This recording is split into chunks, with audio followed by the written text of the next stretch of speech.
Reaperman here, and today I would like to talk about my favorite controller ever, the Super Pro Stick by MAS, or Multi-Arcade System.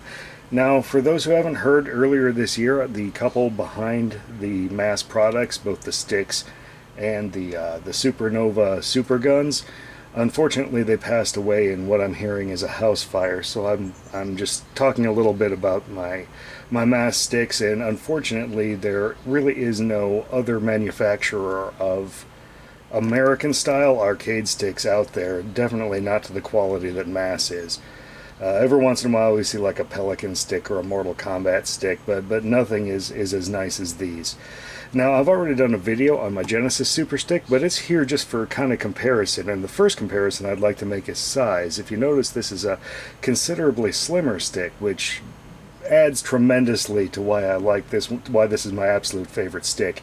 The other thing is this one is all MDF, so versus the plywood up here and the particle board down there. So this is MDF all around versus plywood and then particle board.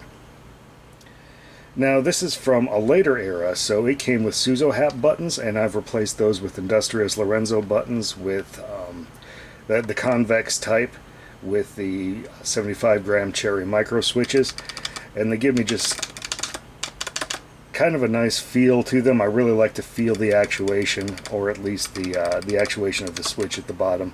Additionally, the lever it came with is now gone. This is an IL lever, but I actually have the lever right here. It's a MAS Opticon, and yes, it had this shield originally.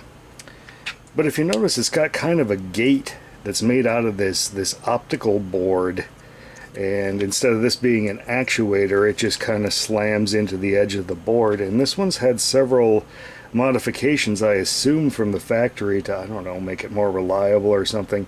I was having trouble with reliability off of this stick, but that's probably because a lot of things you plug Neo Geo controllers into have unreliable 5-volt power, because real Neo Geo sticks don't use the 5-volt line for anything. They just go buttons to ground on every one of the buttons, so the 5 volts get kind of forgotten. So I ended up pulling this thing out of there, but it's just kind of an interesting relic of a period where everybody just went nuts over these optical controllers, and they don't make any noise. It's just weird.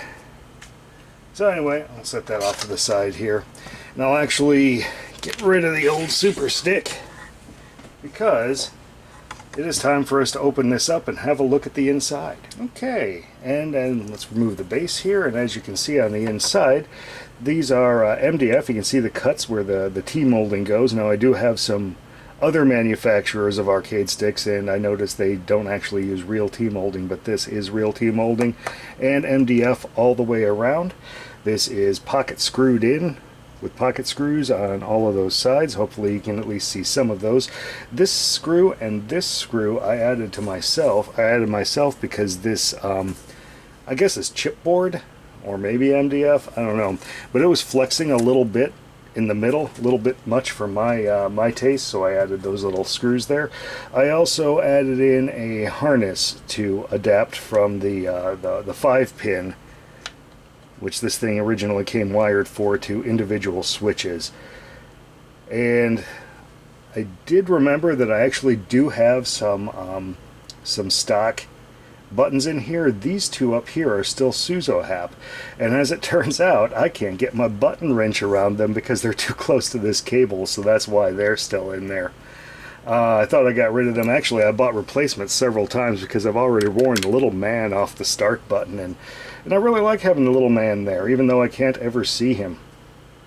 But anyway, this is what a controller looks like inside. I don't know if you've ever seen these. These switches all have the ground up here, and then when you actuate the button, it shorts this to ground. This is the other half, either normally open or normally closed. So when you actuate this button, it actually opens up. So we don't really use those, and some arcade switches indeed don't have that third pin in there. So that's why those are there. Also, all of the grounds in a Neo Geo controller are all wired together. So that's kind of why it looks the way it does in here, with everything kind of, these top pins just kind of looped together and together all the way around the thing. There's also no electronics in the Neo Geo controller. Like I say, it's just running pins to ground. It has a 15-pin controller, and it's got 5-volt power, which isn't always hooked up, as I mentioned, and then it's got all of your different switches, and then it's got a ground form, and that's really all there is to it. So this is my favorite of the IL sticks.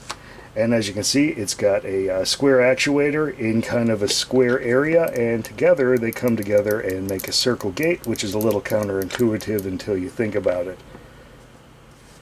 So anyway, I guess that's really all I have to say about my #1 favorite controller. I absolutely love this thing, and this controller is the reason I keep making these Neo Geo adapters, you know, like my Neo Geo to PC adapter and my Neo Geo to NES and NT Mini adapter.